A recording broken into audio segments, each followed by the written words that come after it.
Well, I'm here at Quilting Arts headquarters in Stowe, Massachusetts, and I thought it might be fun to actually show you how to make your own stamps. And there's a new material that I discovered a few months ago called Magic Stamps, and this is a quick and easy and inexpensive way to make your own stamps out of any kind of texture that you find around the house, in the yard. I have some things on the table that I've used to make my own stamps. I have old vintage wooden spools. I like the circular shapes of them with the holes in the middle. That makes a very fun stamp. Or just go to your button stash and take a handful of buttons, put them down, and that will be used to make an impression in the stamp material. Or a handful of safety pins, or go in your closet and look at your shoes to see what kind of designs are on the bottom of the soles of your shoes. So I'm going to show you how to use this. The sheets come in this size. And so far I've cut one down already, but I'm going to cut it down just a little bit further. And when you heat this stamp material, what happens is it becomes very, very soft, and then it can take the impression of the object that you would like to make a stamp out of. So I'm going to take these 3 spools, and you need a heat gun for this because you want that really high concentrated heat to heat up that stamp material. And you'll do this for maybe about 30 seconds, about an inch up, and you want to make sure you keep the heat gun moving over the stamp material. And you want to be very, very careful and not burn your hands and work in a well-ventilated area.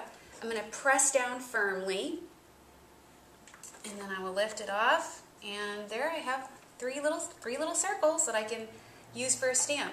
Now this is great to use on both fabric or paper, and I'm just going to take a foam brush with some paint. Right now I'm just using an acrylic paint, and get my stamp all painted up, and then just begin to stamp. And that's actually a little bit more abstract than I'd like, so what I could do is wipe off the paint. I'm going to reheat it. And when I reheat it, the designs go away. It actually will make the surface completely flat again so that I can reuse the stamp material. So now that's totally flat again, and I'm going to try and make another stamp out of it because it's still hot. And I'm going to go on over to the safety pins, see what I get. This is definitely going to be a very fun one. So there you can see the design there that I'm going to be using. Okay, so let's see what this looks like when I paint it up.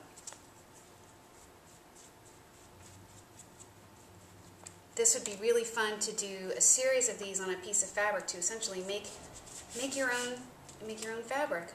Okay, again, that's very, very abstract. I could try to reheat it to get a more specific design, but I like this effect that I'm getting. And I could just do this over the entire piece of paper or a piece of muslin. And you are making your one-of-a-kind fabrics or papers for collage and mixed media. So that is one way of using the material. I just want to show you some resulting fabrics that I've created. This is a piece of fabric that I had made, and that shape is actually bobbins.